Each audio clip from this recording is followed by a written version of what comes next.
now that you've got that under your belt, just kind of going forward, do you feel like that's behind you, and you feel like you kind of know what to come and what to experience? Yeah, definitely looking forward to next game. Like you said, just getting the first one out of the way.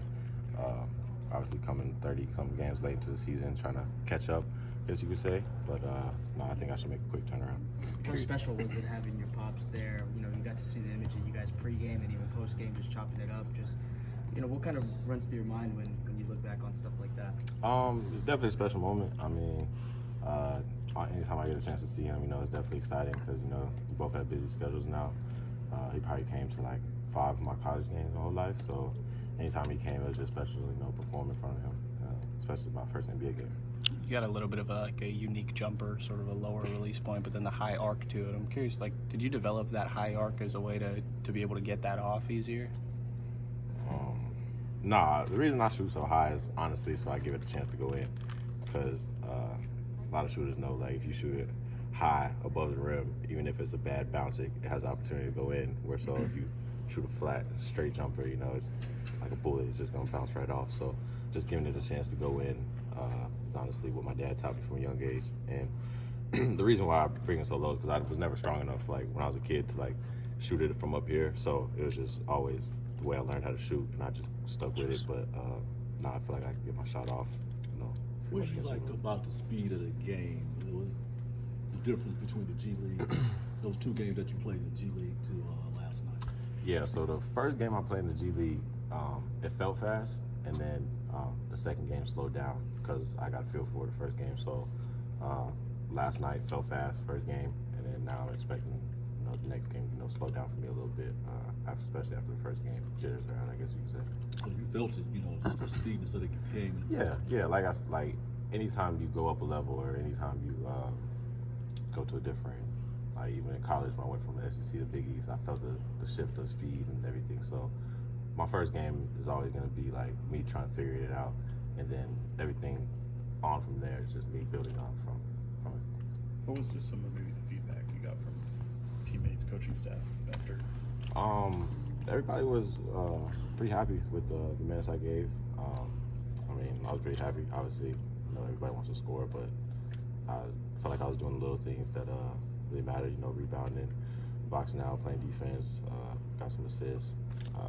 So honestly, shots will fall.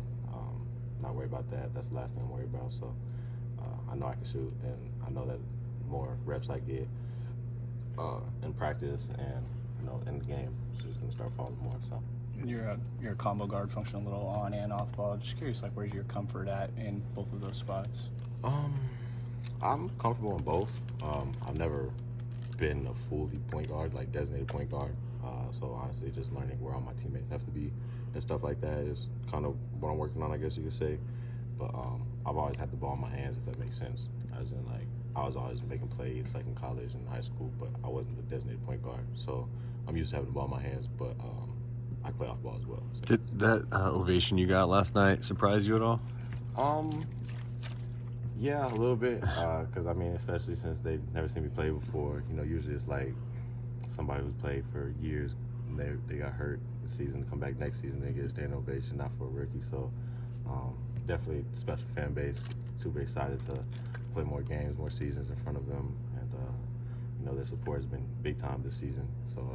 Yeah. I think that first play you were defending Scottie Pippen, and I don't know, I just felt like the crowd's energy was like all fired up. Could you feel that in that moment? Yeah, for sure. I think they called a timeout right when I checked in, so it kind Yeah. like derailed from the moment a little bit, but no, I definitely still felt it. What do you make of just the your rookie class overall? There's been some surprises. Jalen obviously has taken the league a little bit by storm. In terms of a second round pick, having his success and doing what they do is just what have you kind of made of some of the storylines around the league? Yeah, everybody great players in my opinion. I don't think that the rookie class was weak, like a lot of people think. But rookies, you never really know who's who until a few years in. So you could call it a weak class, but at the end of the day, it's just as long as everybody.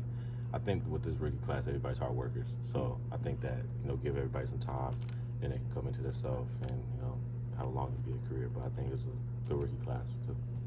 Trey Lyles said something significant after the game. A lot He looked up a couple times and you had a rebound. He's like, "What are you doing down there?" That's something that they go have to get used to. You know, battling for those rebounds. I mean, the way I look at it is I'm helping. I mean, at the end of the day, I know that they're bumping with the bigs, and I'm a little guard that can put my nose in, especially because most of the time my man isn't going to the board. So I look, see if my man's going. If he's not going, I'm going down there to help him, and that's what I did. Try to grab as many rebounds as I can. You've got the